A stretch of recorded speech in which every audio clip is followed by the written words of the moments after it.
Welcome back, and thank you for tuning in to Midnight Affairs Tales. We appreciate every single one of you. We'd love to know what part of the world you are watching from right now. Let us know in the comments now. Let's dive into today's story, Chapter 1. Fireworks lit up the summer sky, but all Ethan Briggs could see was the way Cassie's eyes flickered to the man in the corner. The man with the easy smile and the confident lean, Devin. The barbecue was supposed to be a celebration. Neighbors laughing, kids playing tag in the yard, and Ethan flipping burgers on the grill. But underneath it all, there was an edge to the night he could not shake. Cassie's laughter sounded different, sharp, too bright. Every time she brushed past Devin, Ethan noticed the way her hand lingered just a little too long. His Navy SEAL training had taught him to spot threats in the most peaceful settings, and tonight, he saw one clear as day. The threat was not an armed intruder or a hidden bomb. It was his own wife. "Hey, Ethan," Cassie called out, waving a plate in the air. "We need more ketchup out here." Ethan forced a grin and turned back to the grill, but his mind was racing. His hands worked automatically, flipping burgers, stacking buns.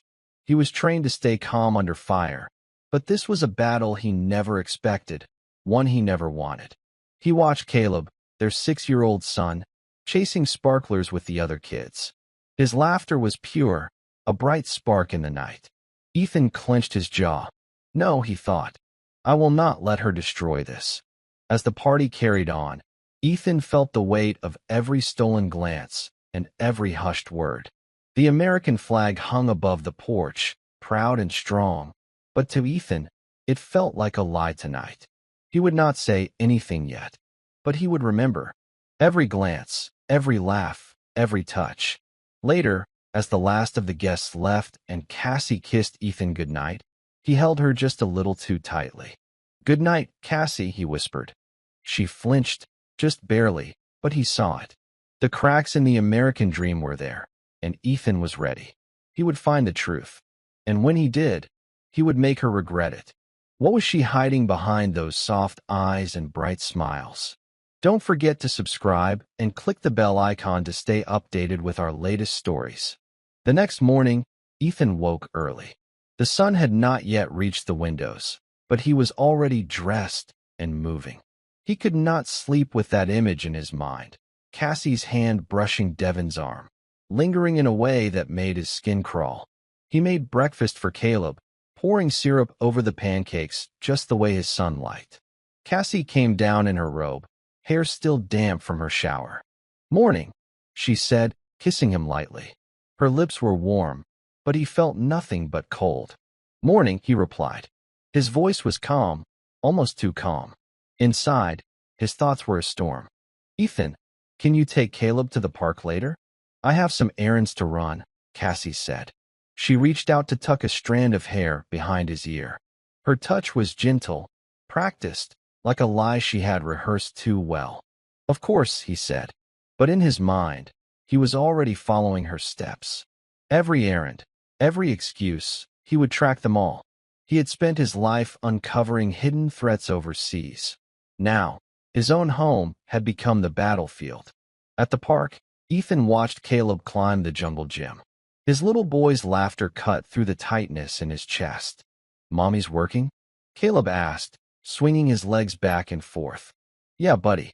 Mommy's busy," Ethan said, forcing a smile. But his eyes never stopped scanning. He was not just watching his son. He was watching every lie Cassie might be telling. When they got home, Ethan noticed a new perfume on Cassie, something floral and expensive, something he had never smelled before. "Nice scent," he said, raising an eyebrow. Cassie's eyes widened. Then she shrugged it off. "Oh, just a gift from a friend," she said too quickly. "Which friend?" Ethan pressed, his voice soft but sharp. Cassie laughed, but it did not reach her eyes. "A friend from yoga class," she said. Ethan said nothing more, but he saw the way her fingers twitched as she set down her coffee cup. He saw everything. This was no ordinary affair, and Ethan knew it. He would watch, he would wait, and he would strike when she least expected it. Was she ready for the consequences of her secrets? That night, Ethan could not sleep. He lay in bed, staring at the ceiling, replaying every smile, every glance, every hushed word. The bed felt cold, even with Cassie sleeping beside him.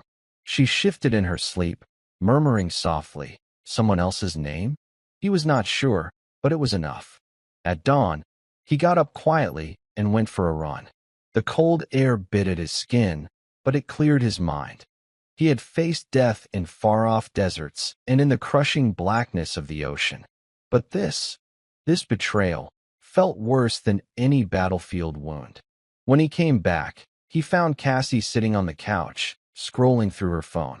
She looked up, startled. "You are up early," she said with a bright smile. "Yeah," Ethan said, his voice low. "Could not sleep." Cassie nodded, but her eyes flickered away. "I am meeting a friend for coffee," she said, almost too casually. "Do you mind watching Caleb for a bit?" Ethan watched her carefully. "Of course," he said again, but his mind was already racing. He waited until she left, then he sat down with his coffee. He stared at the door she had just walked through. "A friend," he whispered. "Always a friend." Later, he checked her laptop, an email from Devin. "I miss you," it said. Simple, intimate. Ethan's hands shook, but he forced himself to read every word. Every betrayal was a cut, but he would not look away. When Cassie came home, she smelled like Devin's cologne, faint, but there. She kissed Caleb's forehead, ruffled his hair, and looked at Ethan with those soft eyes. "How was your day?" she asked, her voice sweet as poison. Ethan smiled back, calm as still water. "Good," he said. "Just thinking." She frowned, but he turned away. He would not let her see the storm inside him. Not yet. What was she willing to sacrifice for her secrets?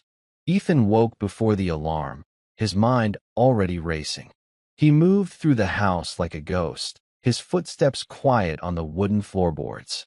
The air was heavy with something unspoken, something that pressed on his chest every time he looked at Cassie. At breakfast, he watched her laugh with Caleb, her eyes bright, her voice light. If he did not know better, he would have believed it. But he did know better. He saw the way she flinched when he reached for her hand, the way she tucked her phone away when she thought he was not looking. He dropped Caleb off at school and then drove out to the cliffs overlooking the ocean. The waves crashed against the rocks, wild and relentless. He stood there, breathing in the salt air, feeling the cold wind cut through him. This was where he made his decisions, where he found his clarity. Out here, he was still the man he had always been, a warrior, a protector, someone who never backed down. He called Mark from the cliffs. "I need a favor," he said. His voice was calm, but underneath it, there was steel. "Say the word," Mark replied. He did not ask questions. He knew this was not about trust. It was about loyalty. "I need to know everything about Devin. Who he is, where he works, who he answers to," Ethan said. "Consider it done," Mark said.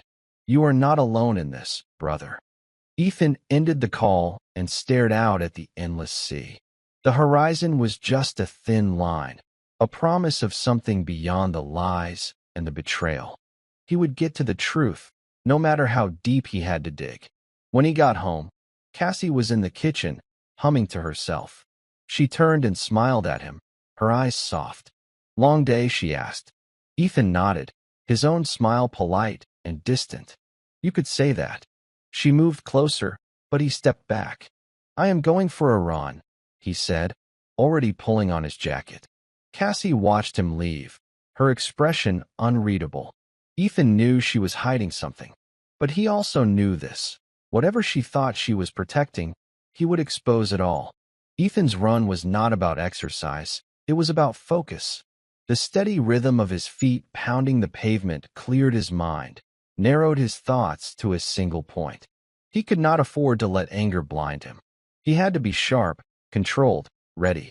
When he returned, Cassie was on the phone in the living room. She spoke in a low voice, but he caught fragments. Laughter, soft words, names he did not recognize. She turned away when she saw him, her smile tight. "Who was that?" he asked, his voice even. "Oh, just Rachel from yoga." Cassie said quickly. Too quickly. Ethan let it go, but he saw the way her fingers tightened around the phone, the way she would not meet his eyes. It was a small slip, but it was enough. She was lying, and she knew that he knew. Later, as they sat down for dinner, Cassie reached across the table, her fingers brushing his. I have been thinking, she said, her tone too casual. Maybe we should plan a weekend away. Just us. Ethan looked at her, really looked. The softness in her eyes was practiced, a mask she wore to keep him from seeing the truth. Sure, he said. That sounds nice. She smiled, but he could see the relief in her eyes. She thought she was in control. She thought he was still the trusting husband, the man who would never question her. But she was wrong. After dinner, Ethan sat at his desk, pulling up the bank statements Mark had sent him. Devin's name was there, linked to Cassie's, transfers, deposits, things she had never mentioned. Each line was a betrayal, each number a cut. He printed out the statements, laying them on the table like evidence at a crime scene. Because that was what this was, a crime against his trust, against his family. He would not confront her yet. Not until he had everything. Because when he did, he wanted there to be no doubt left at all. The next morning was bright and cold. Ethan stood in the driveway, watching as Cassie backed the car out. Her smile practiced, her wave too cheerful. He waited until she was gone, then slipped into the garage and opened the safe where he kept the small recorder Mark had given him. He tucked it under the seat of her car the next day, his hands steady. He knew she would never suspect it. She trusted that he would never question her. That was her first mistake. At home, he watched Caleb build towers out of blocks, his laughter filling the room. Daddy, can you help me? Caleb asked, his eyes wide with innocence. Of course, buddy, Ethan said, forcing a smile as he sat down with his son. But even as he helped Caleb stack the blocks, his mind was elsewhere, already planning. That night, he retrieved the recorder and listened in the dark. The voices were low at first, muffled, but then he heard it, Devin's voice, smooth and sure. You are beautiful, Devin said. Cassie laughed softly, a sound that cut deep. Ethan closed his eyes, letting the words wash over him like poison. This was no mistake, no misunderstanding. This was betrayal in its purest form. The next morning, Cassie hummed as she made breakfast, her eyes bright and carefree. She had no idea that he knew. And that was exactly how he wanted it. Because he was no longer just watching. He was waiting. He was ready. And when the time came, he would not hold back. The next Saturday, the sun was bright, the sky a flawless blue. Ethan took Caleb to his soccer game at the local field, the one Cassie had insisted on signing him up for.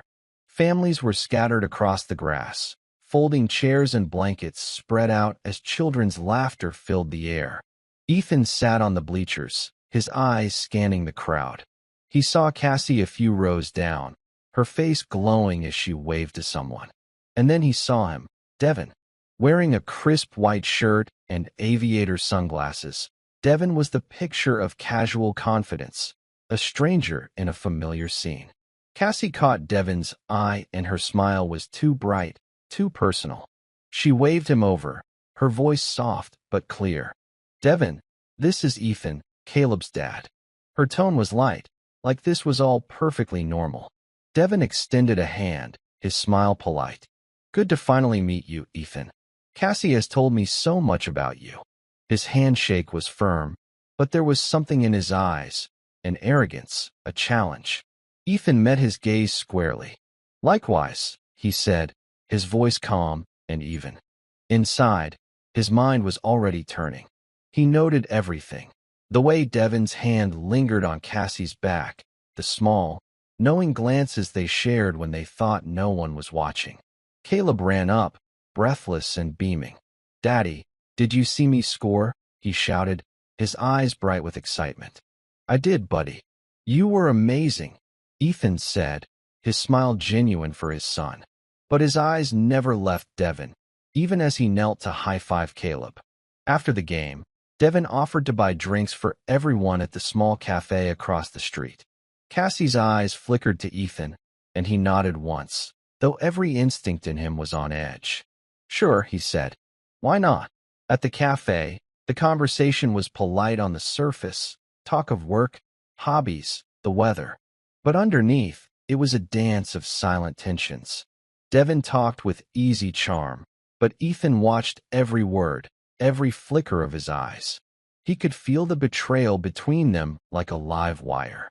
As the sun dipped behind the hills, Ethan forced a smile. Thanks for the drinks, Devin, he said, his tone warm but hollow. Devin grinned. Anytime, man. Ethan nodded, but his mind was already racing. This was not just a chance meeting. This was a declaration, and he was ready for war. The following evening was heavy with the weight of unspoken words.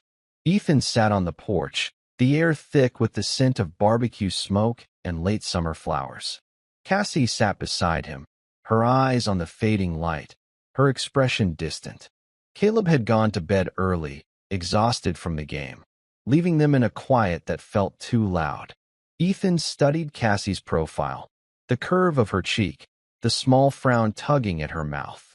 He wondered if she felt the tension that crackled in the space between them. Nice evening, Cassie said, her voice soft, almost wistful. Yeah, Ethan said, his tone measured. It is.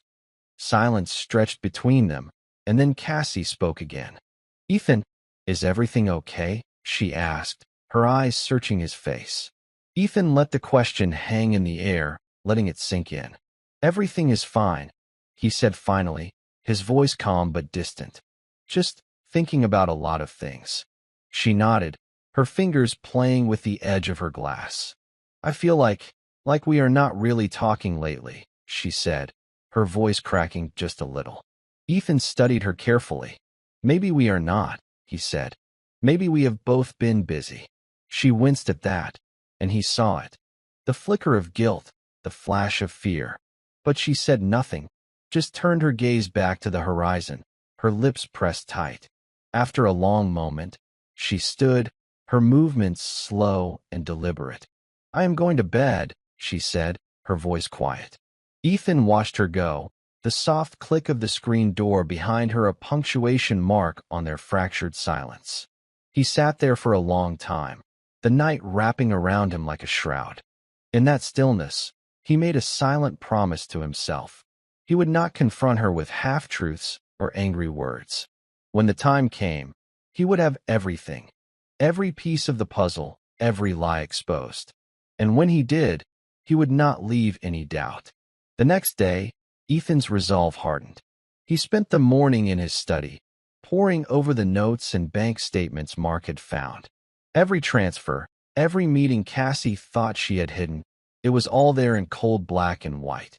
By noon, he had memorized every detail. He shut the folder and took a deep breath, feeling the weight of it in his chest. This was not just a betrayal of love. It was a betrayal of trust, of family. And he would not let it go unpunished. That afternoon, he picked Caleb up from school. They stopped for ice cream on the way home, and for a moment, Ethan let himself just be a father. Caleb's laughter was a balm, a reminder of what really mattered. Daddy, can we go to the beach this weekend? Caleb asked, his eyes wide with excitement. Of course, buddy, Ethan said, ruffling his son's hair.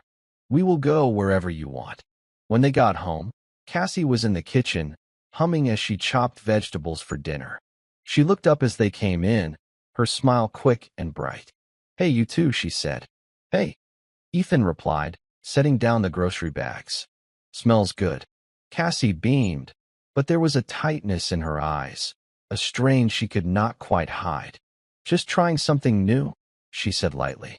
Ethan watched her move around the kitchen, the way her hands fumbled just slightly as she reached for a pan. He could see it, the weight of her secrets pressing down, fraying the edges of her calm. After dinner, when the house was quiet, Ethan slipped out to the garage and retrieved the recorder again. He sat in the dark, the device cold and small in his hand. He pressed play. Cassie's voice, soft and intimate. I cannot stop thinking about you, she said, her words like knives. Devin's reply, smooth and confident. You know I will always take care of you, he said.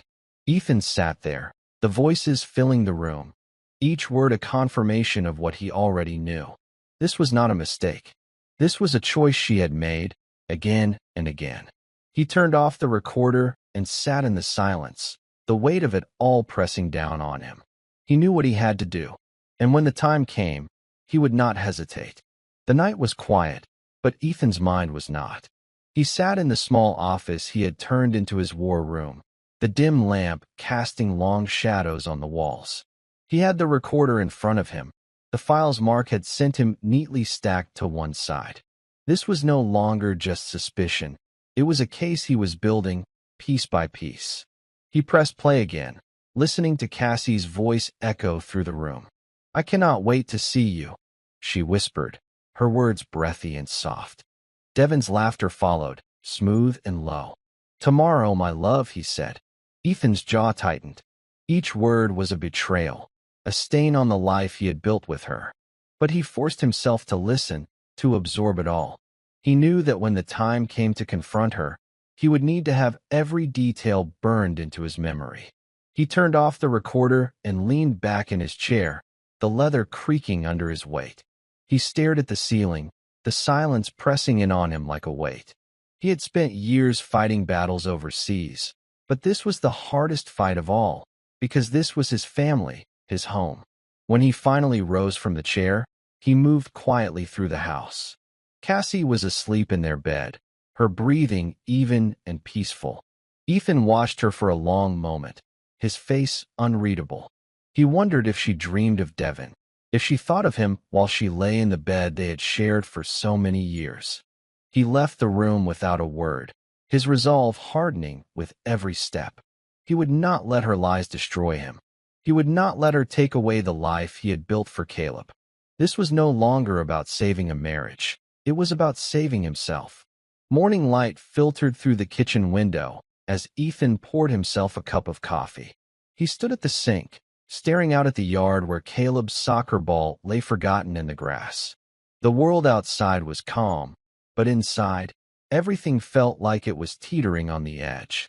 Cassie came down the stairs, her hair still damp from her shower, her robe tied loosely around her waist.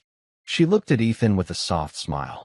You are up early, she said, her voice warm and casual. I could not sleep, he replied, his voice even. He took a slow sip of his coffee, his eyes never leaving hers. Cassie moved around the kitchen, making small talk about Caleb's upcoming game, about the weather. But Ethan watched her carefully, noting every nervous glance, every pause in her sentences. She was trying too hard to be normal, to be the perfect wife. Caleb came running down the stairs, his laughter a bright spark in the heavy air. Daddy, can we go to the park later? He asked, his eyes wide with hope. Ethan forced a smile. Of course, buddy. We can go wherever you want, he said, ruffling Caleb's hair. But even as he spoke, his mind was elsewhere, already planning, already watching. Cassie watched them with a small, tight smile. I have an appointment later, she said lightly. Just a quick meeting with a friend. Ethan nodded, his face calm. Sure, he said. You do what you need to do. As Cassie turned away, Ethan saw the way her shoulders sagged with relief. She thought he was still in the dark, still the trusting husband. But she was wrong. He had seen the truth in her eyes, in every word she tried to hide behind a smile. When she left, Ethan stood in the doorway, watching her car disappear down the street. The bond they once shared was gone, shattered by her lies. But he would not let her see the cracks in his armor. Not yet. The sun was high when Ethan took Caleb to the park. They walked along the winding trails, Caleb's hand small and warm in his. Ethan forced himself to smile, to be present, even as his mind was a storm of thoughts. Daddy, why does Mommy go away so much? Caleb asked suddenly, his voice small. Ethan's heart clenched, but he kept his voice calm. Mommy has things she needs to do, he said, choosing his words carefully. But you and me? We will always be here for each other. Always. Caleb nodded, his small hand tightening around Ethan's. They watched the ducks swimming in the pond, the sun glinting off the water. For a moment, it felt almost normal, almost like the life they had before the lies. But when they got home, Ethan's calm cracked just a little. He saw Cassie's car in the driveway, saw her slip out and glance around nervously. She did not see him watching from the corner of the window, his eyes cold and steady. Inside, she acted like nothing had happened. "Hey, you too," she said brightly, moving to hug Caleb. "Did you have fun?" "Yeah, Mommy," Caleb said, his smile bright. But Ethan saw the way his son's eyes searched hers, the small uncertainty there. Even Caleb could sense the shift, the fracture in their family. Ethan put a hand on Caleb's shoulder. "Why do you not go play in your room for a bit, buddy?" he said softly. Caleb nodded and ran upstairs, leaving them alone in the kitchen. Cassie moved closer, her smile strained. "Everything okay?" she asked, her voice light. Ethan's gaze was steady. "Everything is fine," he said. But inside, he was steel. He would protect Caleb, no matter what. He would shield him from the fallout, from the lies and the heartbreak. And when the time came to confront it all, he would make sure there was no doubt, no escape from the truth. Because he was not just a husband. He was a father. And he would not let her betrayal destroy the one thing that mattered most. The next few days passed like a slow-burning fuse. Ethan watched Cassie move around the house with her practiced smiles and careful words. She was playing her role perfectly, too perfectly. Each time she touched his arm or kissed his cheek, it felt like a test of how far he would let her lies go. At night, he lay awake, the silence heavy in the dark. He thought of the recordings, the text messages, the phone calls. Every piece of the puzzle was coming together. He could feel the storm building inside him, a fury he kept locked behind calm eyes. One evening, as Cassie chatted with a neighbor on the porch, Ethan stepped into his study. He spread the files across the desk, the bank statements, the photos Mark had taken of her meetings with Devin. The evidence was all there, laid out like a battle plan. He traced the lines of the bank transfers with his finger, the numbers cold and absolute. She thought she could hide this from him, that he would never see the truth. She had no idea who he really was. When Cassie came inside, she paused at the door, her smile faltering as she saw the papers on the desk. "What is all this?" she asked, her voice too calm. "Just work stuff," Ethan said, closing the folder casually. His tone was light, but his eyes met hers with an intensity she could not match. Cassie hesitated, then nodded. "All right," she said, but there was a flicker of doubt in her eyes. Ethan watched her walk away, his jaw tight. The storm was gathering, and when it broke, there would be no shelter for her lies. The next morning, Ethan sat in his car outside the bank, the morning sun glinting off the windows.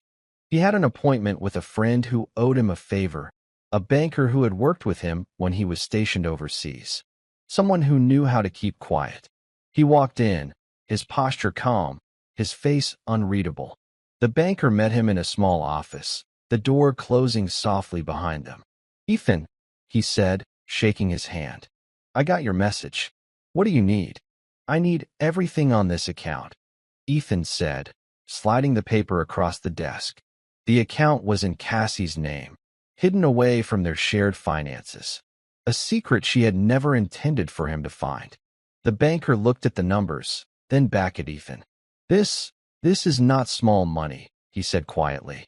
"I know," Ethan said, "and I need to know where it is going." The banker nodded and typed quickly, the keys clicking softly. Ethan watched the screen, each line of data another betrayal.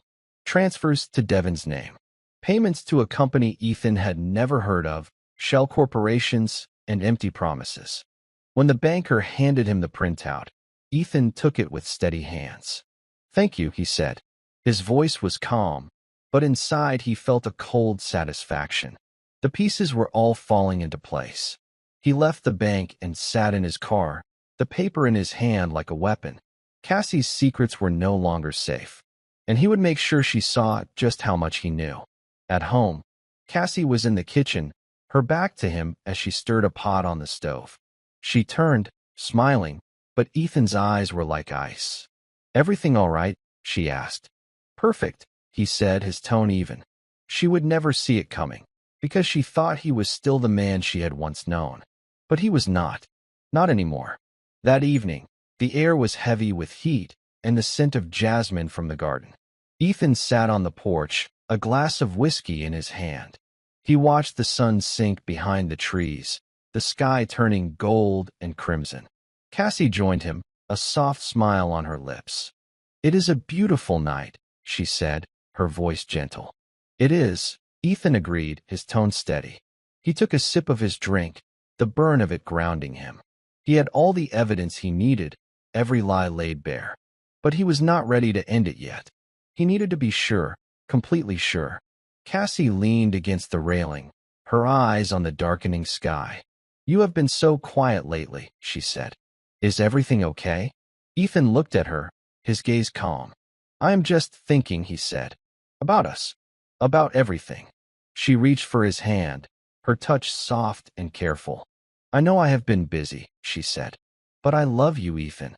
You know that, right? He let her hold his hand, but he did not squeeze back. I know, he said quietly, but he also knew it was a lie. Cassie's smile wavered for a moment, but she recovered quickly. Maybe we should take a trip. Just the two of us, she said. Get away from everything. Ethan nodded slowly, though he knew the only trip they would be taking was to the edge of the truth she had buried so deep. Maybe, he said, his voice soft.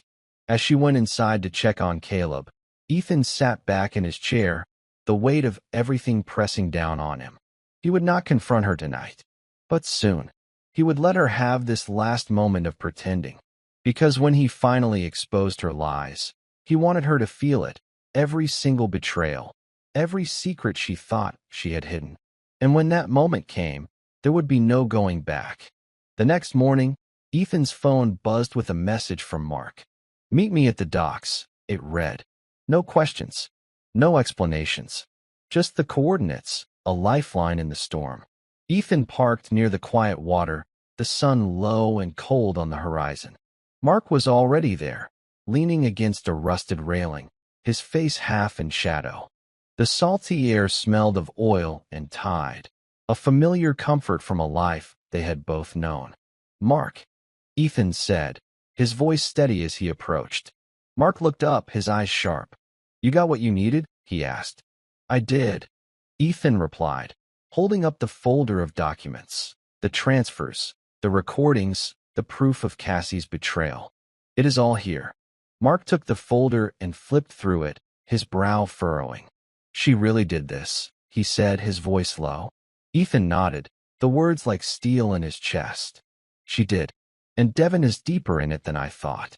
Mark let out a slow breath, his jaw tight. You know what you have to do, brother, he said. This is not just about her. This is about you and Caleb. Ethan looked out at the water, the waves slapping against the pier. I know, he said, but I have to be sure. I have to know every piece before I tear it all down. Mark clapped a hand on his shoulder. Then let me help you, he said. I will dig into Devin, his business, his past. If there is something to find, I will find it. Ethan met his eyes, gratitude flickering in the cold calm of his face. Thank you, he said simply. Mark nodded. We will do this right, he said. She will not see it coming. As they stood there in the gray morning light, Ethan felt a rare peace settle in his chest. He was not alone. He had an ally, someone who understood the quiet wars men like them had to fight. He turned back to his car, his resolve stronger than ever. Because this was not just about betrayal. This was about justice, and he was ready to see it through.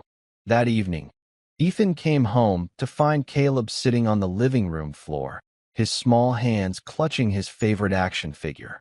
Cassie was in the kitchen, her phone pressed to her ear as she spoke in a low voice. Too low, too careful. Ethan crouched beside Caleb, his voice gentle. Hey, buddy. What is wrong? He asked. Caleb's eyes were wide and wet. Mommy. She said she was going to be with her friend tonight, he said, his voice small. But I heard her say she was going to see Devin. Ethan's chest tightened. He took a slow breath, keeping his voice calm for his son. It is okay, Caleb, he said softly. You are safe here. I promise. Caleb sniffled, his small shoulders shaking. Why does Mommy not want to be with us? He asked, his voice breaking. Ethan pulled him close, his heart aching. Sometimes, grown-ups make mistakes, buddy, he said quietly. But that does not mean I will ever stop loving you. You are my whole world. Caleb clung to him, his small body trembling. Ethan closed his eyes, his hand resting protectively on his son's back. He would not let this destroy Caleb. He would not let Cassie's choices take away the one thing that mattered most. When Cassie came into the room, her phone call finished, she paused at the sight of them. What is going on? She asked, her voice a little too sharp. Ethan looked at her, his expression calm, but his eyes hard. Caleb was just feeling a little sad, he said evenly. He needs us to be here for him. Cassie opened her mouth, then closed it again. She nodded, but her eyes flickered with something. Guilt, maybe, or fear. Of course, she said quietly. Ethan held Caleb close, his resolve like iron. No matter what happened next, he would protect his son. He would be the anchor in the storm. Because no matter what lies Cassie told, Caleb would always know who he could trust. A few days later, Cassie suggested a dinner out, just the two of them. Ethan said yes, though every instinct in him was on edge. They went to a small restaurant on the edge of town, the kind of place they had loved years ago, before everything changed. The candlelight flickered between them, casting soft shadows on Cassie's face. She wore a red dress, her hair falling in soft waves around her shoulders. She looked beautiful, but to Ethan, every curve of her smile was a lie. So, Cassie said, her tone light, how is work? You have been distant lately. Ethan took a sip of his drink, his gaze steady. Work is fine, he said. Just a lot on my mind. Cassie reached across the table, her fingers brushing his. I know things have been hard, she said softly. But I love you, Ethan. I want us to be okay. Ethan looked at her, his expression calm, his mind already mapping out every word she spoke. I want that too, he said quietly. But it is not just about us, is it? She flinched, her hand pulling back. What do you mean? She asked, her voice too quick. Ethan leaned back in his chair, his eyes never leaving hers. I think you know exactly what I mean, he said. For a moment, she looked like she might protest, but then she smiled. A small, brittle smile. I just want us to be happy again, she said. Ethan nodded slowly. I know, he said. But in his mind, he was already preparing for the confrontation to come. Because dinner was just a performance, a mask she wore to keep him in the dark. He paid the bill, his face calm as they walked back to the car. Cassie slipped her hand into his, her touch soft and careful. But he felt nothing, because he knew what she was hiding. And soon, she would have to face it all. The drive home from dinner was filled with a brittle, uneasy silence. Cassie gazed out the window, her face bathed in the soft glow of streetlights. Ethan gripped the steering wheel, every muscle in his body coiled tight. The hum of the tires on the road was the only sound between them. When they pulled into the driveway, Cassie reached over to touch his arm. Ethan, thank you for tonight, she said softly. I know things have been hard. He forced a small smile, his voice low and even. You are welcome, he said. But inside, his mind was already racing. Her carefully chosen words, the rehearsed softness in her tone. She was trying to keep him calm, to keep him close enough to control. As they stepped inside, the house was quiet. Caleb was asleep, his small form curled under the covers in the room next to theirs. Ethan paused in the doorway, watching his son's peaceful face. It gave him the strength he needed. In the kitchen, Cassie poured them each a glass of wine, her movements slow and graceful. She handed him a glass, her eyes searching his. I want us to find our way back to each other, she said. Can we do that, Ethan? He took the glass, his fingers brushing hers. We will see, he said quietly. She flinched just slightly at that, her smile faltering. But she recovered quickly, turning away to sip her wine. Ethan watched her, his mind cold and clear. This was her last chance to come clean, to be honest. But he knew she would not take it. Because she thought she could control the story, could spin it any way she wanted. But the storm was coming, and he was ready to let it break. The next day, Ethan met with Mark in a quiet diner on the edge of town. The clink of cutlery and the low murmur of conversation around them were a strange comfort, a thin veil over the raw truth they were discussing. Mark slid a small envelope across the table. "Devin has been busy," he said quietly. "I dug into his background. There is more to him than just an affair." Ethan opened the envelope, his eyes scanning the photographs and documents. Devin shaking hands with a man Ethan recognized from the papers, an accountant known for laundering money. A record of phone calls late at night, the same number again and again. "He is using Cassie," Mark said, his voice hard. "He has her wrapped around his finger. And he is bleeding you both dry." Ethan's jaw tightened. "I knew he was a threat," he said, his voice low. "But this is bigger than I thought."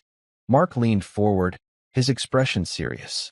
"You need to be careful, Ethan," he said. "Men like Devin do not just walk away. If he thinks you are coming for him, he will try to bury you." Ethan nodded slowly, his eyes never leaving the photos. "He can try," he said quietly, "but he will not win." They left the diner together, the weight of what lay ahead pressing down on them both. Ethan drove home with a single thought burning in his mind. He would not let Devin take any more from him. He would not let Cassie's lies and Devin's schemes destroy everything he had built. When he got home, Cassie was in the living room, reading a book. She looked up and smiled, but he saw the flicker of worry in her eyes. She knew something was shifting. She could feel it. He sat across from her, his voice calm and measured. "I have been thinking," he said, "about everything." Cassie swallowed hard, her smile trembling. "And?" she asked softly. Ethan held her gaze, his mind made up. "We will talk. Soon," he said, "but not tonight." And as he walked away, he knew her web of lies was starting to come undone, and he was the one pulling the threads. Ethan spent the next day in the quiet of his study, piecing together every fragment of the story he had collected. He had the evidence, the money trails, the late-night whispers, the cold truths hidden in Cassie's laughter. But there was one more piece to the puzzle: Lauren. Lauren was Devin's wife, a woman with her own stake in this twisted game. Ethan had reached out to her in a moment of shared betrayal, a quiet message sent late at night. And now, she was ready to talk. They met in a small park, the air cool and filled with the scent of freshly cut grass. Lauren stood by the fountain, her arms crossed, her expression hard. "Ethan," she said as he approached, "you wanted to see me?" "I did," he said, his voice calm. "Because you deserve to know what your husband has been doing. And because you deserve to see what he has taken from both of us." He handed her the folder, the weight of the papers solid between them. She flipped through the photos, her lips tightening, her eyes hardening with every turn of the page. "I knew he was cheating," she said finally, her voice low and trembling. "But I did not know it was this deep." "It is," Ethan said quietly, "and I am not going to let him get away with it. I will not let him take any more from my son." Lauren closed the folder slowly, her eyes meeting his. "Then we will take him down together," she said, her voice steady. "I will make sure he never hurts anyone like this again." As they stood there, a fragile alliance forged in betrayal and fury, Ethan felt a new sense of purpose settle in his chest. This was no longer just his fight, it was theirs. And together, they would make sure Devin and Cassie paid for every lie, every stolen moment. Because when the truth finally came out, there would be nowhere left for them to hide. The wind carried a faint chill that evening as Ethan stood on the porch, staring into the deepening dusk. The weight of the alliance he had forged with Lauren settled over him like armor. She had given him new details, new cracks in the story he had once called his life. Inside, the house was quiet.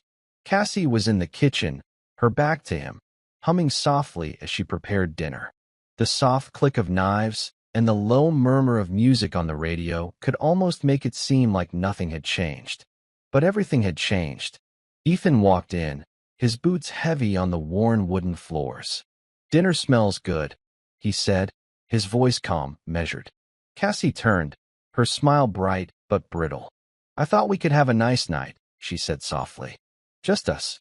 Ethan studied her face, the practiced ease of her movements, the small ways she tried to keep control.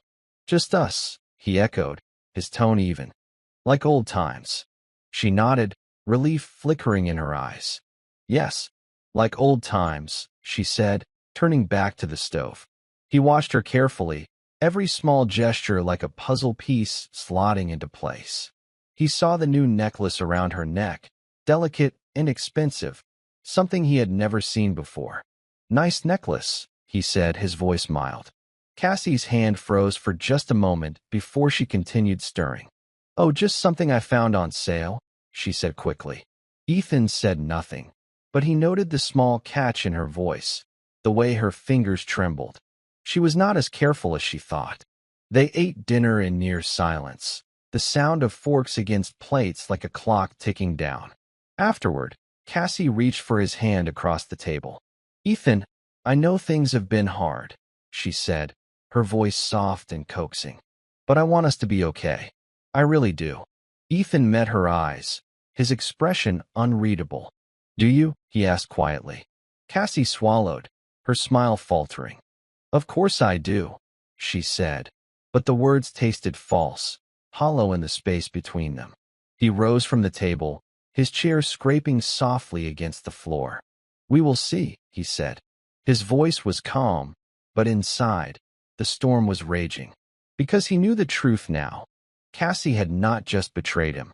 She had betrayed herself. Ethan spent the next morning piecing together every fragment of the story, every lie she had fed him over the years. In his study, the evidence lay spread out across the desk, each piece a testament to the betrayal she thought she had hidden so well. The photos Mark had taken showed Cassie and Devin together in stolen moments, a quiet lunch at a corner cafe, a hand brushing an arm in the shadows of a parking lot. Ethan studied them all, his fingers tracing the cold truth of each image. But it was the money transfers that cut deepest. Hidden accounts, secret payments, all woven together in a web of lies that stretched back for months, maybe even years. Cassie's betrayal was not just an affair, it was a conspiracy. He closed his eyes, letting the weight of it all settle over him. The pain was sharp, but it was also a clarifying fire.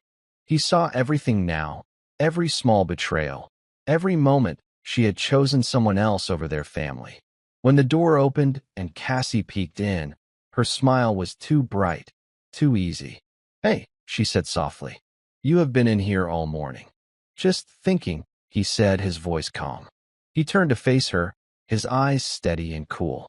Cassie hesitated, then stepped inside. "About what?" she asked, her tone light, but her hands twisting nervously. Ethan let his gaze drift over the papers, then back to her face. "About us," he said quietly. "About what we have become." Her smile faltered, and for a moment, he thought he saw something real flicker in her eyes. Fear, maybe, or shame. But it was gone as quickly as it came, replaced by her practiced calm. "I just want us to be okay," she said again, her voice almost pleading. Ethan nodded slowly, but he did not believe her. Not anymore. The pieces of the puzzle were all there, and he was no longer blind. He would let her have this moment of calm, because soon, the storm he had been holding back would break. That night, the house was quiet, the darkness pressing in close. Ethan sat in the living room, the soft glow of the lamp casting long shadows on the walls. Cassie moved around him, her movements careful, almost cautious. She could feel it too, that something was shifting beneath the surface. She sat down across from him, her eyes searching his face. "Ethan," she said softly, "is there something you are not telling me?" He looked at her, his expression calm but distant. "I think we have both been keeping secrets," he said quietly. Cassie's breath caught. her fingers curling around the edge of her seat. "What do you mean?" she asked, her voice too quick. Ethan leaned forward, his gaze steady. "I think you know exactly what I mean," he said. His voice was quiet, but there was no mistaking the steel in it. For a moment, her mask cracked. He saw the flicker of panic in her eyes, the way her mouth opened, then closed again. "Ethan, but he held up a hand, stopping her. "Not tonight," he said calmly. "Tonight, I just want to sit here and remember who we were before all of this." Cassie swallowed hard, her lips trembling. She reached for his hand, but he pulled back, his movements slow and deliberate. She flinched, and he saw it, the small, naked fear in her eyes. He rose from the chair, his voice quiet but firm. "I am going to bed," he said. "Good night, Cassie."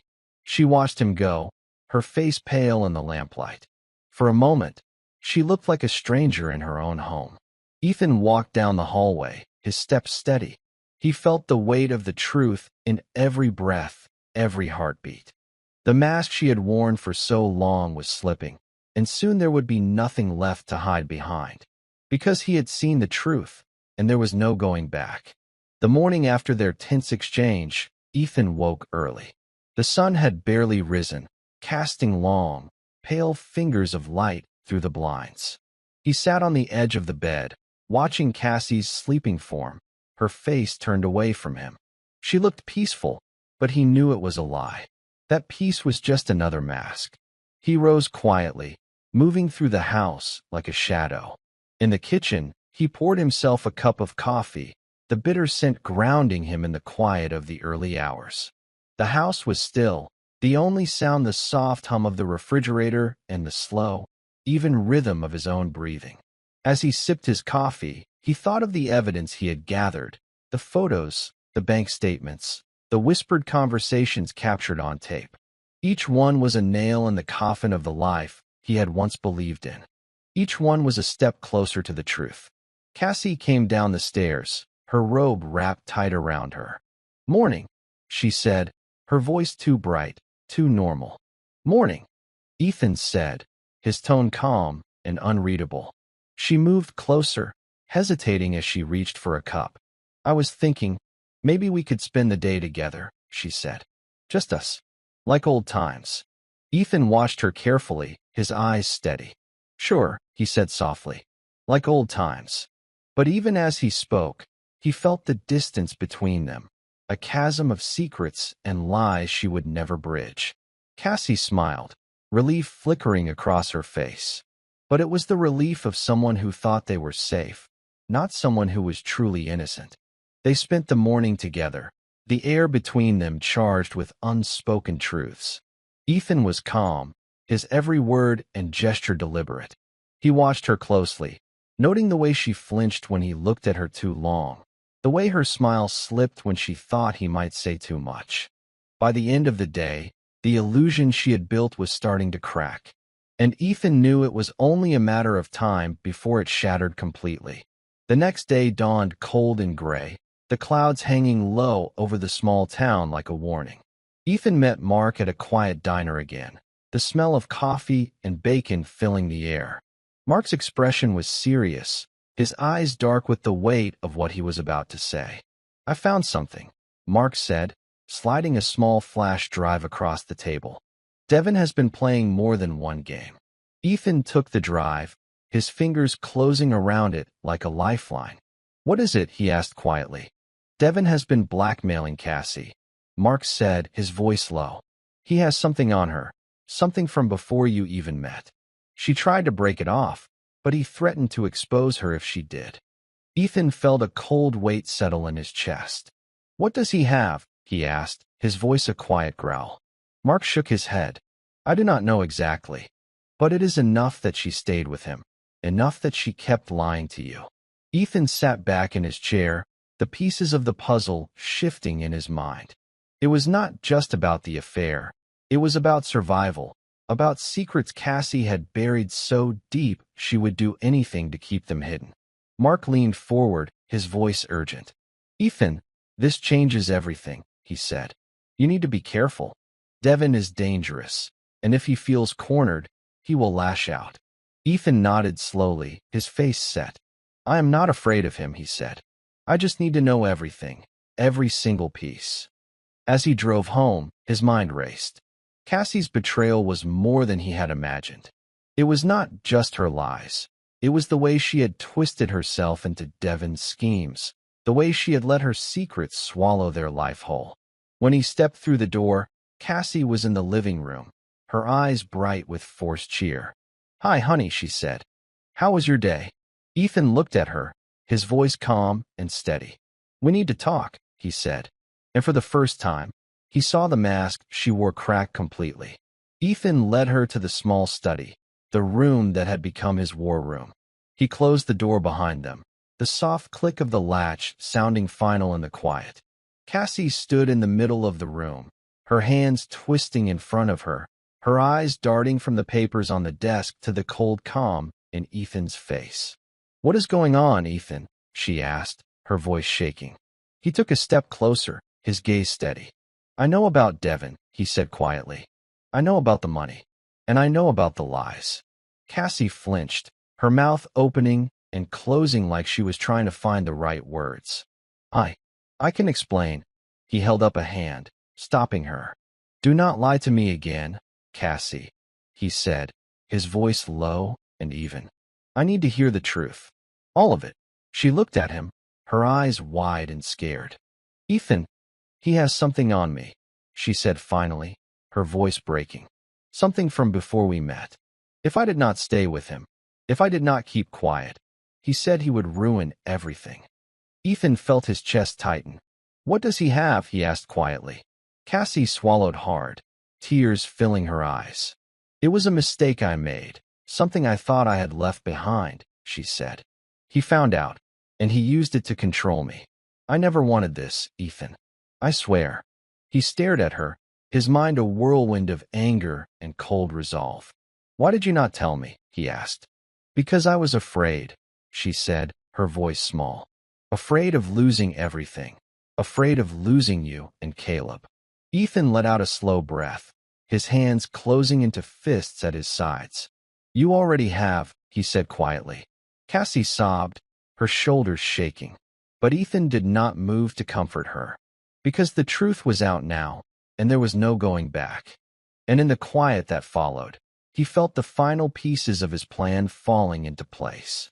Ethan sat alone in the quiet of his study, the weight of Cassie's confession echoing in his mind. The low hum of the air conditioning was the only sound as he stared at the stack of evidence on the desk, the cold, hard truth of everything she had hidden. He ran a hand over his face, feeling the stubble on his jaw, the exhaustion that had settled into his bones. But he would not let it slow him down. He had been trained for harder missions than this, missions that demanded patience, precision, and a heart as cold as steel. He picked up the flash drive Mark had given him and plugged it into his laptop. The screen flickered to life, and there it was, files, recordings, proof of Devon's threats, the leverage he held over Cassie like a noose. Ethan listened to the recordings, Devon's smooth voice, dripping with false charm. You know what I have, Cassie. Do not even think about running. One word from me, and it all comes crashing down. He felt a cold fury burn in his chest. Devon had manipulated her, twisted her fear into a weapon. But Ethan was done being a bystander. He would not let Devon's games destroy everything. He picked up his phone and called Mark. I have what I need, he said quietly. I am ready. Mark's voice was calm but resolute. You sure, brother? Once we start this, there is no turning back. I am sure, Ethan said.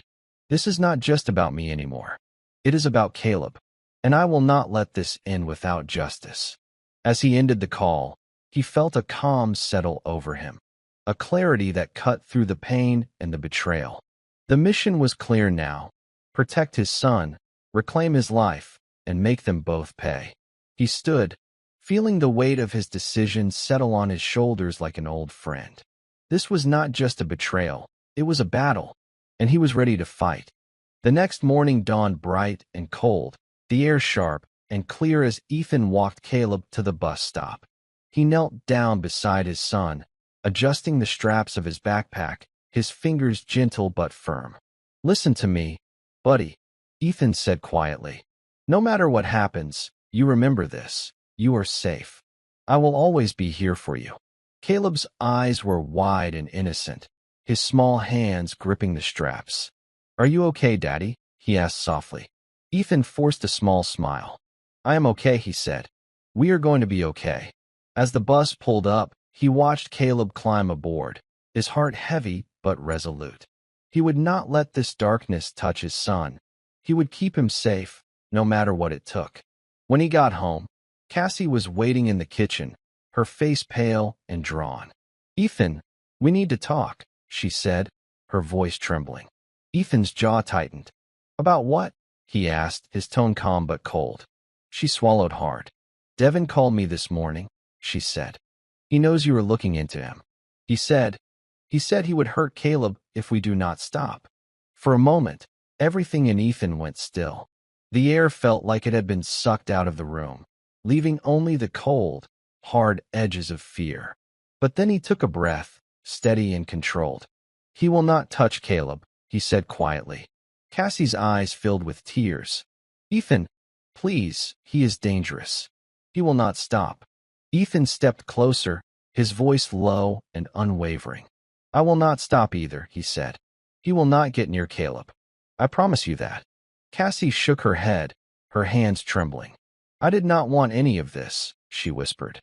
"I know," Ethan said, "but it does not change what has to be done." As he walked out of the room, his mind was already turning. Plans, contingencies, the careful strategies of a man who had faced worse than this and survived. He would not let Devin win. He would not let his son pay the price for Cassie's mistakes. That evening, the house was quiet, the air heavy with unspoken words. Cassie sat on the edge of the couch, her hands twisting in her lap, her eyes red and swollen. Ethan stood across the room, his posture calm but unyielding. "Ethan, please," she said finally, her voice breaking. "I know I have lied to you. I know I have hurt you. But I was trying to protect Caleb." Ethan's eyes were hard, his voice low and controlled. "Protect him," he said. "By lying to him. By lying to me." Cassie flinched, her shoulders curling in on themselves. "I did not know what else to do," she said, her voice trembling. "Devin had everything. He had the power to destroy me, to destroy us. You let him," Ethan said quietly. "You let him take everything." Tears spilled down her cheeks as she shook her head. "I thought if I just did what he wanted, it would end," she said. "But it never ended. It just got worse." Ethan took a slow breath, his jaw tight. "And now it is my turn to end it," he said. His voice was calm, but there was no mistaking the finality in it. Cassie sobbed, her hands covering her face. "I never wanted this, Ethan.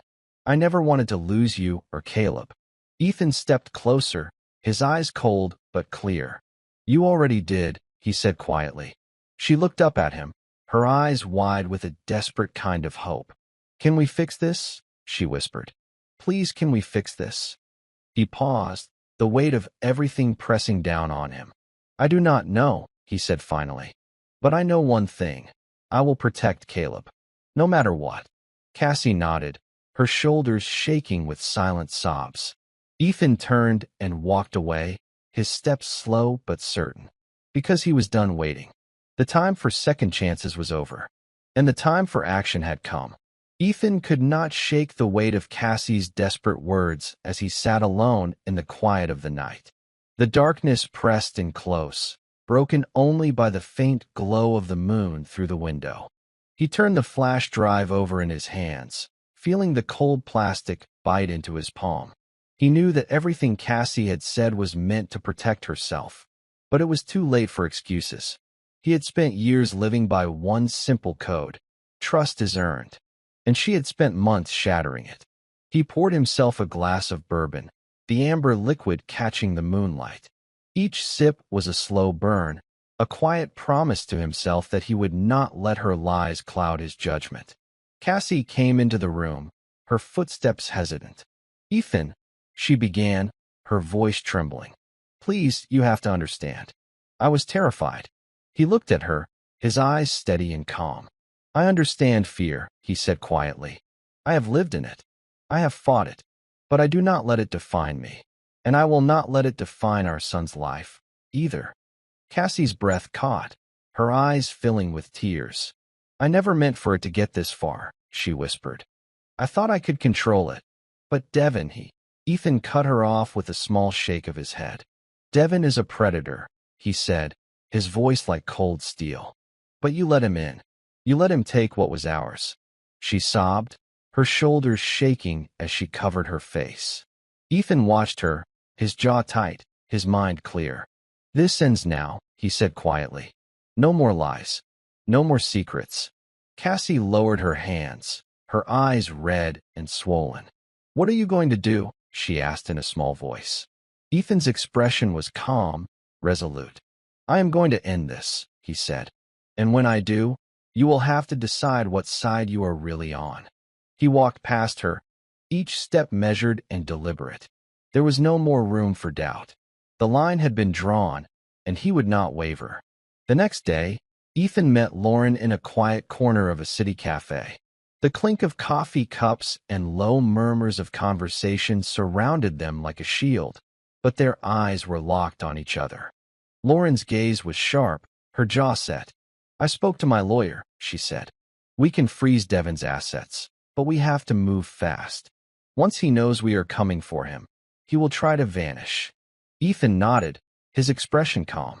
I have the recordings, he said. I have the proof. And I am ready. Lauren's lips twitched into a tight smile. Good, she said. Because once we start, there is no going back. Ethan leaned back in his chair, his eyes cold and clear. I never planned on going back, he said. They spent an hour strategizing, laying out every detail like a military operation. Lauren's calm precision was a perfect match for Ethan's quiet resolve. It was a plan built on betrayal, but also on a shared need for justice. As they stood to leave, Lauren paused, her eyes softening just slightly. Thank you, Ethan, she said, for fighting for your son, and for showing me I do not have to be a victim. He met her gaze, his voice low but certain. We are both done being victims, he said. Now it is time to take back what they stole from us. As he walked back to his car, the weight of what lay ahead settled in his chest like a steady drumbeat. This was no longer just about exposing an affair. It was about tearing down a man who thought he could destroy lives and walk away clean. Ethan gripped the wheel as he drove home, his mind focused, every detail etched into his memory. There was no fear left in him, only the calm, measured certainty of a man who knew exactly what he had to do. And when he finally faced Devin, there would be no mercy. The next evening, Ethan sat in his study, the low lamp casting long shadows across the walls. He could hear Caleb's laughter drifting from upstairs, a bright, innocent sound that grounded him, gave him purpose. He picked up his phone and called Mark. We are ready, he said quietly. Tomorrow night. Everything ends tomorrow. Mark's voice was steady. I will be there, he said. Just say the word. Ethan ended the call and leaned back in his chair. He let his eyes drift over the papers spread before him. Every line of evidence, every cold, hard truth. He had spent weeks gathering it, piece by piece. Now, it was time to let it speak for itself. He could feel the calm of a soldier before a mission, the same quiet clarity he had felt on nights before combat. Every breath was deliberate, every heartbeat steady. Cassie came to the door, her hands twisting nervously. Ethan, what are you planning? She asked softly. He looked up at her, his expression unreadable. I am planning to end this, he said. To protect our son. To make sure Devin pays for everything. She swallowed hard, her eyes filling with tears. Please, do not let this destroy you too, she whispered. Ethan stood, his movements slow and sure. I am not the one who let this in, Cassie, he said. But I will be the one to end it. As she turned away, he watched her go, his mind clear. The trap was set, the pieces in place. Tomorrow, there would be no more hiding, no more pretending. He went upstairs and paused at Caleb's door, watching his son sleep. "I promise you, buddy," he whispered. "I will make this right." And as he turned away, he felt it, the quiet, unbreakable resolve of a man who would not let his family fall. The next evening was warm and heavy with the scent of late summer air. Ethan waited outside the restaurant where he had arranged to meet Cassie and Devin. The neon glow of the sign flickered in the dusk, casting harsh light over the quiet street. When Cassie and Devin arrived, their faces were a perfect mask of calm. Devin smiled, his arm draped casually around Cassie's shoulders, like he owned the world. "Ethan," Devin said smoothly as they approached. "Good to see you. Let us make this quick. I have other plans tonight." Ethan's eyes were calm as he nodded. "Of course," he said. "Let us get this over with." Inside, the restaurant was dimly lit, the hush of conversation around them a quiet backdrop. They sat at a small table near the back, and Ethan watched the way Cassie's hand trembled as she picked up her glass. "So," Devin said, leaning back in his chair with a confident smirk. "What do you want, Ethan? A confession? An apology?" Ethan's voice was quiet but clear. "I want the truth," he said. "And I want you to know, this ends tonight." Devin's smirk widened. "You think you have something on me?" he said, his tone mocking. "You have nothing." Ethan reached into his pocket and pulled out the recorder, setting it on the table. He pressed play. Devin's voice filled the air. "You know what I have, Cassie. Do not even think about running." Cassie's eyes went wide, her face draining of color. Devin's smirk faltered, his fingers tightening on his glass. Ethan leaned forward, his gaze steady. "You thought you could control us," he said quietly. "But you underestimated me. And you forgot, there is nothing more dangerous than a man who has nothing left to lose." Devin's face twisted in a snarl. "You will regret this, Ethan," he said, his voice low and dangerous. Ethan's eyes were cold, unyielding. "No," he said softly. "You will." The air in the restaurant seemed to thicken around them as Ethan's words hung in the space between them. Cassie's face was pale, her fingers clutched around her glass, so tight he thought it might shatter. Devin's expression had shifted from smug confidence to cold, hard fury. Ethan did not flinch. He pressed play on the recorder again, letting Devin's threats fill the air. "You think you can hide from me, Cassie? You think you can run?" Cassie's eyes glistened with tears as she realized the depth of what Ethan had uncovered. Devin's jaw tightened, his voice a low, dangerous growl. "Turn that off," he said. Ethan met his gaze, unblinking. "No, this ends here." For a moment, the silence was absolute. Then Devin leaned back, his smirk creeping back into place. "You think this changes anything?" he sneered. "I have more power than you could ever imagine, Ethan.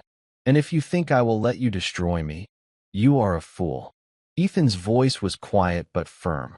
"You are done, Devin," he said. "Your money, your lies, it is all exposed. And you will not hurt my son. You will not hurt anyone else." Cassie's breath hitched, her shoulders shaking. "Ethan, I am so sorry," she whispered. Her voice was a broken thing, the weight of her choices crashing down around her. Devin laughed, cold and sharp. "You are both pathetic," he said. "You think this is over? You have no idea what you are up against." Ethan stood slowly, his gaze never leaving Devin's. "You are the one who has no idea," he said quietly, "because you do not know what it means to fight for family. But I do." And with that, he turned and walked out of the restaurant, leaving Devin's threats behind him.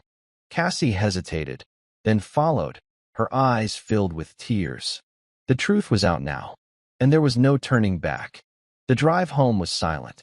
Cassie sat in the passenger seat, her eyes downcast, her hands twisting in her lap. Ethan's hands gripped the wheel, his jaw set, his mind focused on what came next. When they got home, the house felt different, like the air had shifted, like the walls themselves were holding their breath. Cassie sank into the couch, her shoulders slumped. "Ethan, what happens now?" she asked, her voice small. Ethan turned to her, his eyes clear and unyielding. "Now we finish this," he said. Devin is done. I have everything I need to take him down. And you need to decide if you're going to help me or keep pretending. Cassie looked at him, tears sliding down her cheeks. I want to help, she said. I was so scared, Ethan. I thought if I just did what he wanted, it would keep Caleb safe. You let him in, Ethan said quietly. You let him into our lives, into our home. And now I have to clean up your mess. She flinched at his words, but she nodded. I know, she whispered. I will do whatever you need me to do. I need you to know how sorry I am. Ethan took a slow breath. It is too late for sorry, he said. But if you really want to make this right, you will help me finish it. She nodded again, her hands shaking. I will, she said. I promise. Ethan turned away, his mind already turning over the final pieces of the plan. Devin thought he had all the power, but he had underestimated the quiet fury of a man who would do anything to protect his son. And this time, Devin would be the one who paid the price. Later that night, Ethan sat in the dark of the living room, the glow of the streetlights spilling through the window. Cassie sat across from him, her hands folded in her lap, her eyes red and swollen from crying. Ethan, I do not know how to fix this, she said softly. Her voice was a whisper, like she was afraid to break the silence between them. He looked at her, his expression calm but distant. You cannot fix it, he said, but you can tell me everything. No more secrets. She nodded, her fingers twisting together. It started with the money, she said, her voice shaking. Devin promised me. He promised he would make things better for us. I was stupid. I believed him. And then, Ethan asked quietly. Cassie swallowed hard. Then he found out about the mistakes I made before we were together. He used it to control me. I thought if I just did what he said, it would end. Ethan's jaw tightened, but his voice stayed calm. You thought you could control him, he said. But he was always controlling you. She nodded, her tears falling faster. I know, she whispered. I was so wrong, Ethan. I was so weak. Ethan leaned forward, his voice low. Do you understand what is at stake now? He asked. This is not just about us anymore. It is about Caleb. And I will not let you, or Devin, put him in danger. I know, she said, her voice breaking. I will do whatever it takes. I swear it. He watched her, his face unreadable. In that moment, he saw the woman he had once loved, broken, ashamed, but still trying to hold on to the last pieces of what they had been. But it was too late for love. Now, it was about survival. And about justice. The next day dawned sharp and clear, the air crisp with the promise of something final. Ethan stood at the window, watching the sun rise over the quiet street. He felt the weight of it all in his chest, a heavy certainty that today would change everything.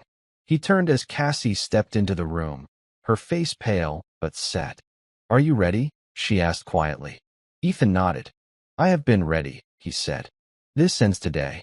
They drove in silence to the lawyer's office, a place where the truth would be laid bare, and there would be no more hiding. Ethan held the folder in his hands, the weight of it grounding him. Cassie sat beside him, her hands folded in her lap, her eyes fixed on the horizon.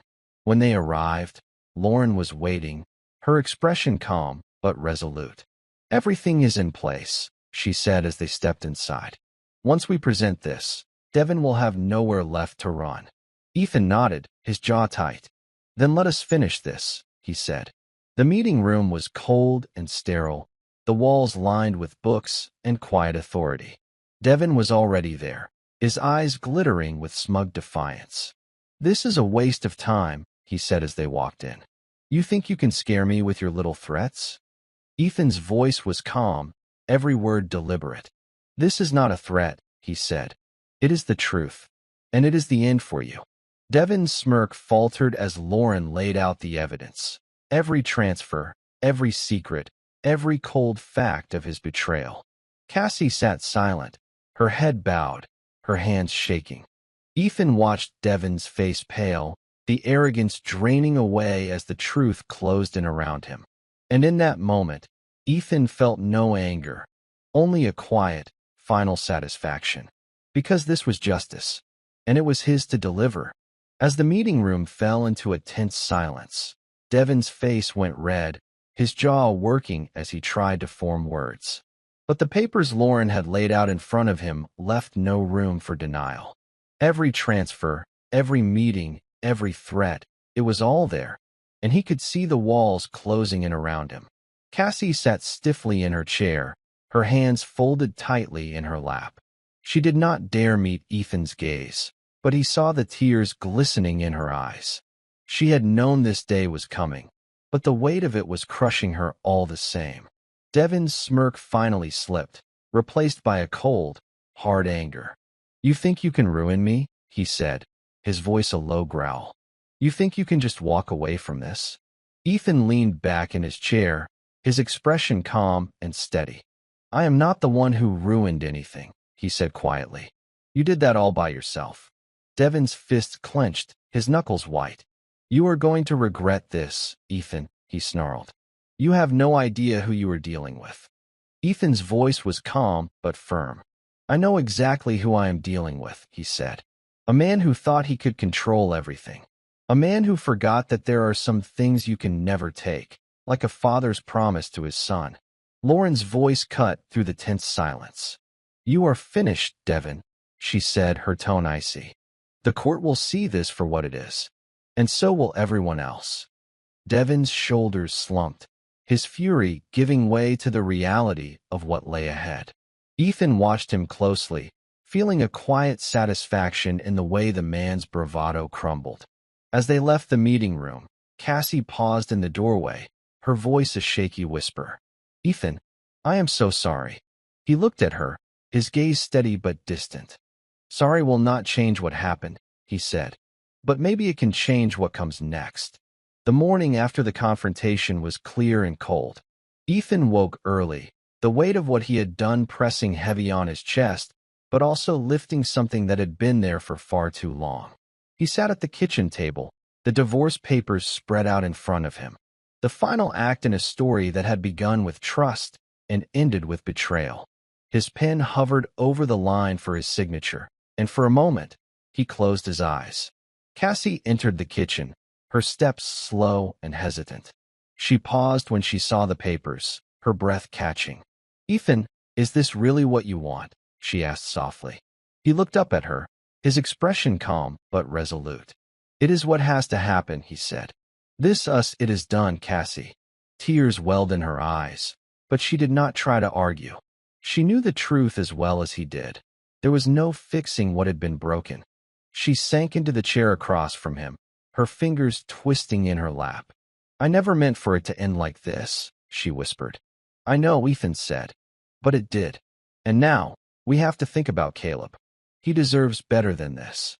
She nodded slowly, her shoulders trembling. "He does," she said. "I want him to know that I love him, that I never stopped." Ethan signed his name, the scratch of the pen loud in the quiet room. He pushed the papers across the table. "Make sure you show him that," he said quietly, "because I will always be here for him, no matter what." Cassie reached for the papers with shaking hands, her tears falling freely now. Ethan stood and walked away, his steps slow but certain. The chapter was closing. There would be no more lies, no more pretending.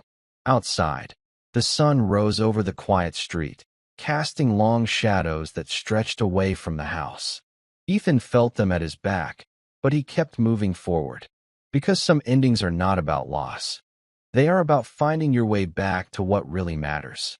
Ethan spent the next few days rebuilding the small routines that had once filled their lives with laughter. He woke early to make pancakes with Caleb, the sweet smell of syrup filling the kitchen as his son giggled and reached for the biggest stack. They went to the park, the sun warm on their faces as Caleb raced ahead, his laughter ringing out across the playground. Ethan watched him from a nearby bench, feeling a quiet peace in the way his son's eyes lit up with every new game, every small adventure. At night, they sat together on the couch, a movie playing softly in the background.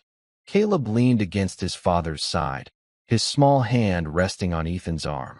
"Daddy," he said softly, "are you happy again?" Ethan looked down at his son, his eyes warm. I am getting there, buddy, he said. And as long as you are here with me, I will always be okay. Caleb nodded, his eyes bright. I love you, Daddy, he said. I love you too. Ethan said quietly, his voice rough with emotion. More than anything. As Caleb drifted off to sleep, Ethan watched the slow rise and fall of his son's chest, each breath a promise of the future they were building together. It would not be easy. Nothing about starting over ever was. But he had faced worse battles than this. And he would win this one too. Because for the first time in months, he felt hope. Not for the past, or for the things he could not change, but for the small, bright moments that lay ahead. The laughter of his son, the quiet peace of a home free of lies. And as he turned out the light, he knew that no matter what happened, they would be okay. The days turned into weeks, each one bringing a new kind of peace Ethan had not realized he had missed so much. The house was filled with small sounds, Caleb's laughter, the clink of dishes in the sink, the soft murmur of bedtime stories whispered in the dark. Ethan took comfort in the simple routines. He cooked dinners that filled the kitchen with warmth and light, read stories to Caleb as the boy drifted to sleep, and sat on the porch at night, the stars bright above him.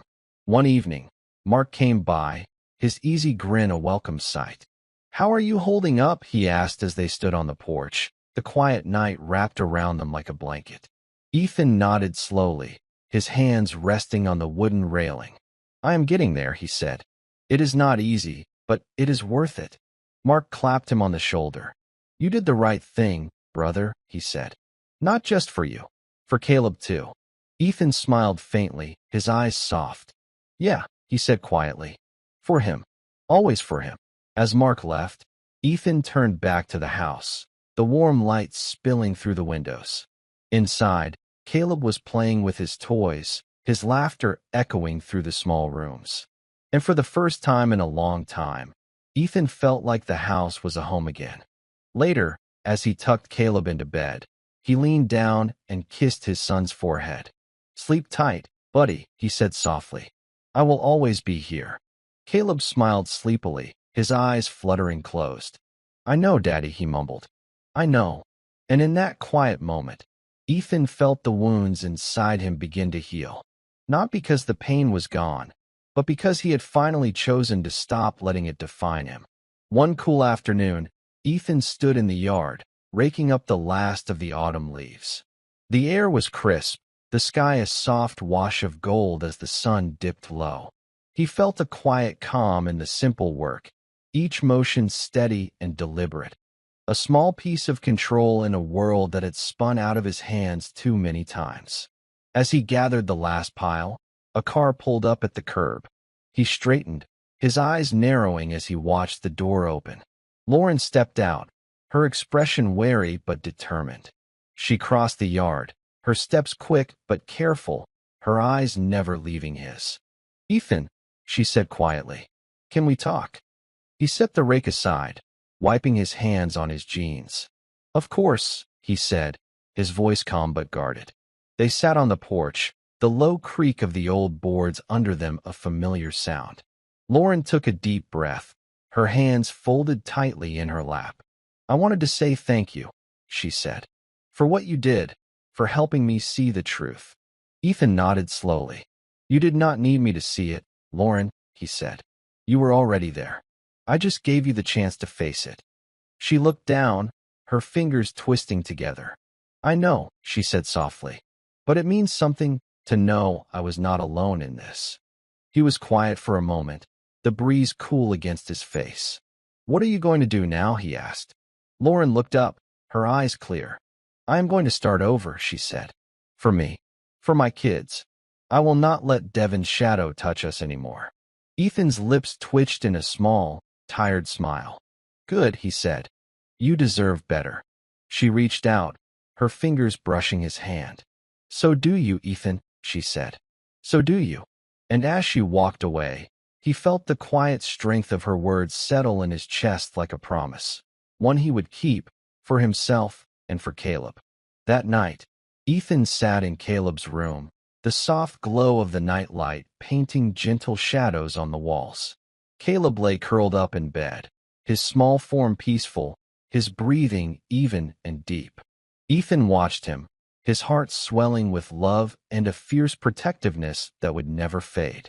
He smoothed a hand over his son's hair, feeling the warmth of him, the small weight of a life he had sworn to protect no matter what. "You are safe, buddy," he whispered.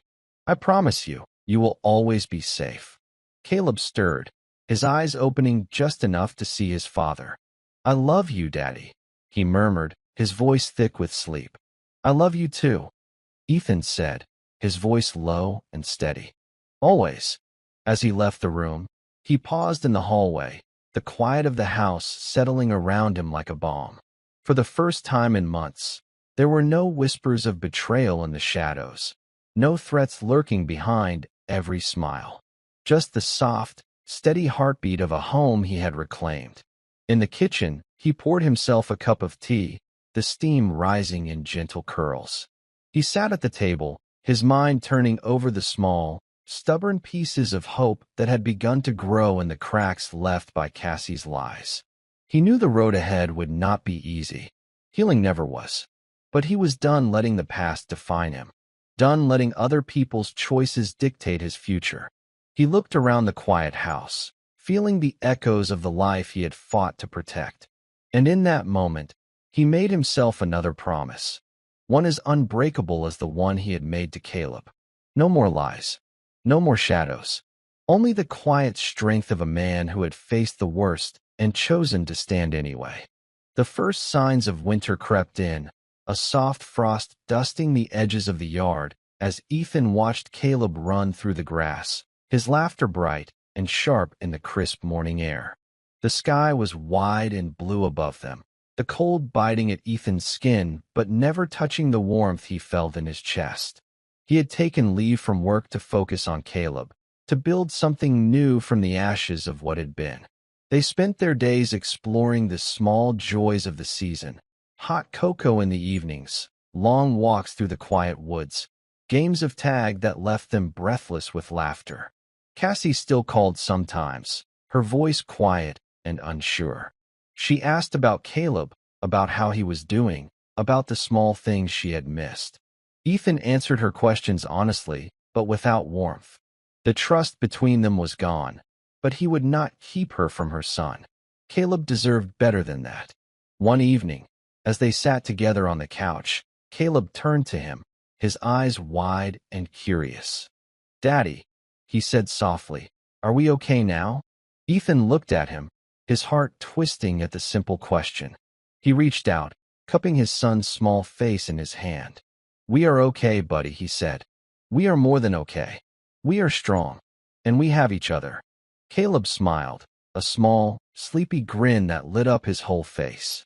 "I love you," he said. "I love you too," Ethan said, his voice steady and sure. Outside, the wind rattled the windows, but inside the house was warm, filled with the soft glow of new beginnings. Ethan leaned back, feeling the weight of the past finally begin to lift. He knew there would still be hard days, moments when the memories cut deep and the questions came back.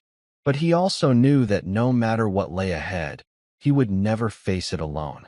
Because in the quiet strength of his son's laughter and the simple peace of their home, he had found something he would never let go of again. And that was enough. The days had grown shorter, the early sunsets turning the sky to a soft blaze of gold and crimson. Ethan sat on the porch one evening, the cold air sharp against his skin, his mind restless. He watched the neighborhood settle into the quiet rhythms of winter, lights flicking on one by one like small beacons in the dark. Cassie had called earlier that day, her voice trembling as she asked to see Caleb. Ethan had agreed, but on his terms, supervised visits only, no more surprises. He owed her that much for the sake of their son, but he would not let her chaos slip back into their lives unchecked. That night, she came to the house, her face pale and drawn. Caleb clung to her when she knelt to hug him, his small arms wrapped around her neck. Ethan watched from the doorway, his heart a quiet thud in his chest. "Hi, baby," Cassie whispered, her voice breaking. "I missed you so much." Caleb hugged her tighter, but when he looked at Ethan, his small smile told him everything. He was okay. Stronger, steadier than Ethan had ever hoped.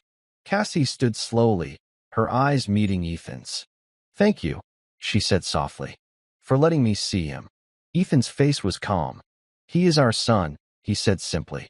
"He deserves to know both of his parents. But he deserves peace more." She nodded, her shoulders slumping. "I know," she said. "I will not. I will not make this harder for you. Or for him." They stood in that quiet, shared moment. Two people bound by memories and mistakes, but also by the small, bright life they had created together. And as she turned to leave, Ethan felt something shift in the cold air, a quiet understanding that the past had taken enough from them. He would not let it take any more. Snow fell that night, a soft whisper against the windows as Ethan tucked Caleb into bed. The glow of the bedside lamp cast a gentle light across the boy's face, his eyelids fluttering as sleep pulled at him.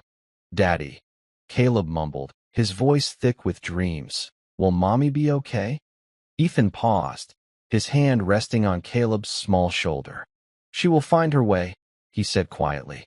"We all will." Caleb nodded, his breath evening out as he drifted into sleep. Ethan stayed a moment longer, watching his son's peaceful face, the small rise and fall of his chest like a quiet promise. No matter what the world threw at them, they would face it together. Downstairs, the house was quiet, the ticking of the old clock in the living room a steady, comforting sound. Ethan poured himself a glass of water, his mind drifting to the meeting with Lauren and the final steps they had taken to close Devon's chapter for good. The legal papers were signed, the accounts frozen, the last threads of Devon's control cut away. He stood at the window, the snow falling in soft, endless flurries, and felt the weight of it all lift from his shoulders. For so long, he had carried the burden of Cassie's lies and Devon's threats. But tonight, the air felt clean, like the first breath after a storm. When the phone rang, he picked it up on the first ring. It was Lauren. "It is done," she said simply. "Devon is gone. He cannot touch any of us again." Ethan closed his eyes, letting the words wash over him. "Thank you, Lauren," he said. "For everything." She hesitated. "No, Ethan. Thank you. You showed me how to stand up and fight. I will never forget that." He ended the call and sat in the quiet house, his heart steady. Outside, the snow fell on the world he was building for Caleb, one of trust, of quiet mornings and soft laughter, of hope that did not need grand gestures to be real. The new year dawned clear and cold, the first day of January bright with possibility. Ethan woke early, the soft hush of snow muffling the world outside. He lay in bed for a moment, listening to the small sounds of the house, Caleb's breathing in the next room, the low creak of the old floorboards settling into the cold. He rose and padded down the hall to the kitchen, filling the kettle and letting the warmth of the stove chase away the chill. As the steam rose, he thought of everything they had been through, every lie, every betrayal, and felt the quiet strength of what they had built in the aftermath. Cassie called later that morning, her voice soft but sure. "I wanted to say thank you," she said, "for letting me be a part of his life, for not shutting me out completely." Ethan leaned against the counter, his hand wrapped around his mug. "Caleb deserves to know you," he said, "but he deserves stability more. That is what I will give him." Cassie's breath caught, but she did not argue. "I understand," she said. "I hope, someday, you can forgive me. For everything." He was quiet for a moment, the weight of her words settling over him. "I do not know if I can," he said honestly, "but I can move on. And that is enough for me." She was silent for a moment, then whispered, "Thank you, Ethan. Truly." As he ended the call, he looked out at the snow-covered yard, the soft light of morning turning each flake to silver. Caleb came running into the kitchen, his laughter bright and easy. "Daddy, can we go build a snowman?" he asked, his eyes shining. Ethan smiled, his heart steady and whole.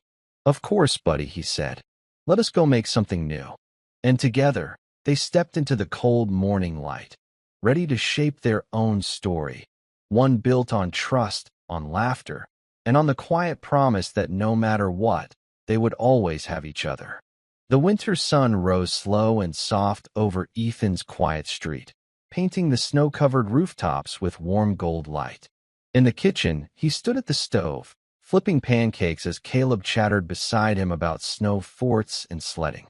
The smell of fresh coffee mingled with the sweetness of maple syrup, a small comfort in the stillness of morning. Cassie arrived later to pick up Caleb for the weekend, her face calm but a little sad. She stood at the door, her hands folded together. "How is he?" she asked softly. Ethan turned, a faint smile on his face. "He is good. Better every day." His voice was steady, filled with a quiet peace he had earned the hard way. Cassie's eyes welled with tears. "Thank you, Ethan, for giving him this stability, for not letting my mistakes destroy him."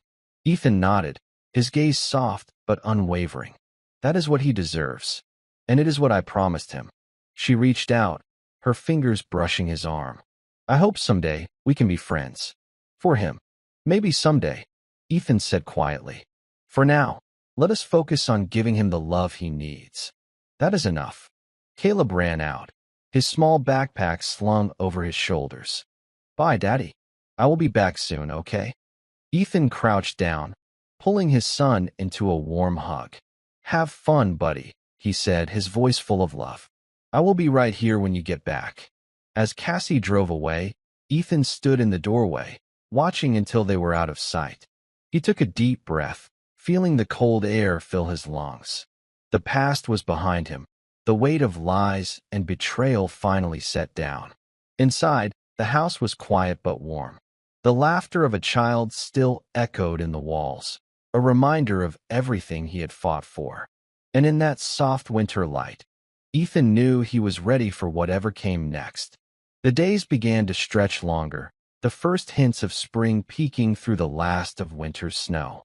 Ethan spent his days working on small projects around the house, fixing squeaky hinges, painting the front porch. Each stroke of the brush felt like a small act of rebuilding, of taking back what was his. One evening, as he and Caleb played in the backyard, a small red kite caught the wind. Caleb laughed as it soared into the blue sky, his eyes shining. Ethan watched him, his heart full of a quiet joy he had almost forgotten. Later that night, after Caleb was asleep, Ethan sat on the porch, a blanket wrapped around his shoulders and a cup of tea steaming in his hands. He looked up at the stars, the vast, endless sky stretching above him. He thought of everything he had been through, the lies, the heartbreak, the way he had almost lost himself in the darkness of betrayal. And he realized something simple but true. The past does not have to define you. The choices of others do not have to steal your peace. And no matter how broken things might seem, there is always a way forward if you are brave enough to take it. Ethan smiled, a small, private smile meant just for himself, because he had taken that step, and he was not looking back. As the camera pulls back, the soft music of a new beginning plays, and Ethan's voice echoes in a quiet, final reflection. This story is not just about betrayal. It is about finding your strength, even when the world feels like it is falling apart. It is about knowing that healing is possible, that laughter can still echo in the quietest rooms, and that the future is always brighter than the past. And before the screen fades to black, he asks with a small, hopeful smile, "Tell me, where are you watching this from?" Let me know in the comments. And if you felt even a flicker of hope in this story, please like and subscribe. We will meet again in the next epic tale of revenge and redemption. Until then, take care of yourselves, and never forget, no betrayal is stronger than the power of a promise kept. The deep lesson of this story: no matter how deep the lies cut or how heavy the betrayal weighs, there is always a way back to yourself. It is not about erasing the past. It is about finding the strength to rise above it. The real power does not come from seeking revenge or holding on to anger. It comes from choosing to protect what matters most and letting go of everything else. In the end, it is not the pain that defines you. It is the courage to begin again.